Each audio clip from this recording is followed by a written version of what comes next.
If you want to build B2B thought leadership with AI content, what you're really asking is, how do I become the go-to authority in my space without losing my voice, without diluting my expertise, targeting only businesses? And will AI help me with that, or can it backfire? Let's dive right in.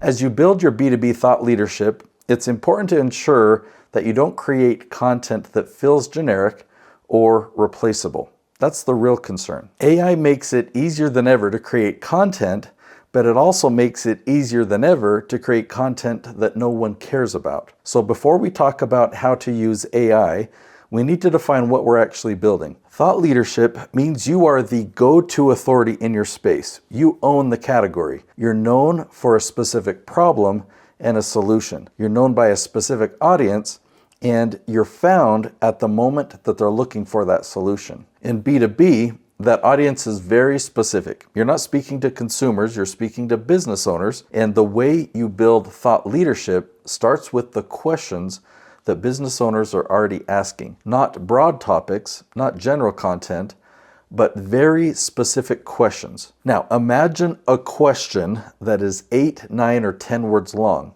There's a lot more information within that question. You know who's asking the question, you know what they're trying to solve and what stage they're in. And not only can you clearly separate B2B from B2C, because a business owner is asking a very different question than a consumer, but you also know by the length of the question, you know if they're your ideal client. Now, once you have that foundation, the question then becomes, where does AI fit into this? And that's where many people go wrong. The worst way to use AI for thought leadership is to take a question your audience is asking and say, ChatGPT, write me a script on this topic. Because at that point, why would anyone come to you if they could go to AI themselves? What you end up with is generic content. You get a consensus of all the opinions online. There's no perspective, there's no differentiation, and most importantly, there's no relationship of trust that's built. Think about the title Thought Leader.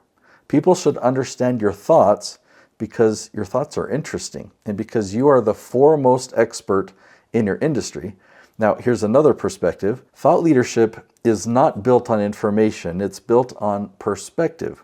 You've had experiences, you have bias, you have a track record of success, and you can share stories from your experience that illustrate your points. So all of these things will direct your ideal clients to want to work with you. The whole point of thought leadership content is to have it position you as the go-to authority in your space and to build a relationship with them. Now, let's explore AI avatars like HeyGen. It sounds appealing to not have to film, where you can automate everything, you can scale your content production. But if there's no real person, no real experience, no real presence, there's absolutely no trust. And without trust, there are no leads.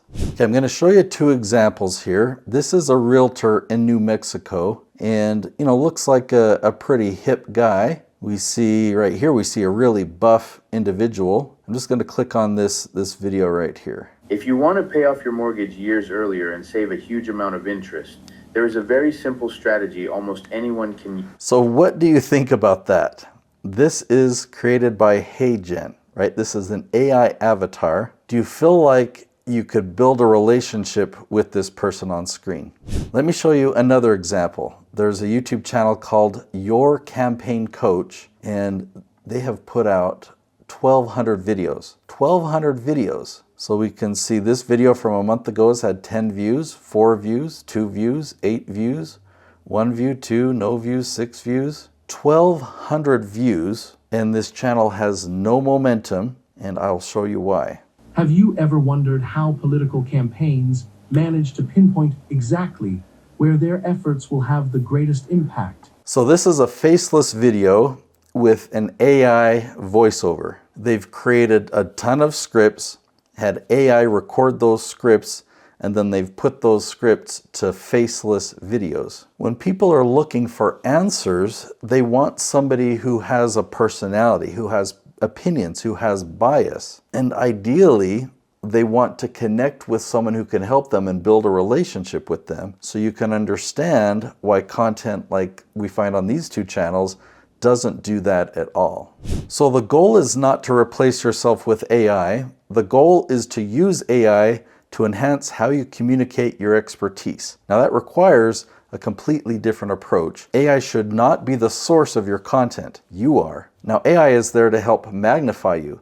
It can clarify your thinking. It can give life to your ideas. Now for me, it helps me work a lot more efficiently and with a lot less mental drain. I can get really exhausted as I fully script out content. But with the help of AI, I still put in the time, but I don't have as much energy drain because AI has really helped me with the creativity. So this only works if you're deeply involved in the process. So that means that you've got to give it direction. You define the topic, you provide the context on who you are and how you think, and you let the AI ask you questions. And as you answer those questions with your actual experience, you begin to give the AI more and more of what it needs. And then you've got to review what the AI produces. You refine it, you expand on it, you correct it. And once you have the ideas all mapped out, you can then go section by section and have AI ask you questions to really pull out your uniqueness and make sure that it's really aligned with how you actually speak. Now, when you're reading from a script, you must use a teleprompter,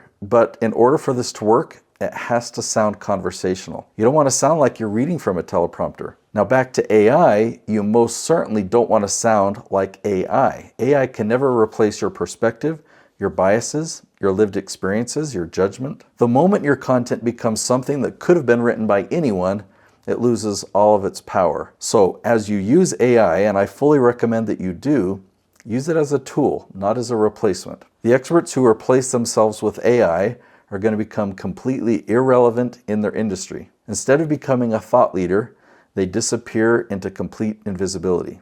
Now, if you want to understand what this actually leads to and why this approach works so differently than everything else, you need to watch the next episode. It's called What Are the Benefits of Personal Branding? When you watch that video, I expect that you're going to have a paradigm shift around what a personal brand really is and how you can build it. When done the right way, it's very powerful, but most business owners do it completely wrong.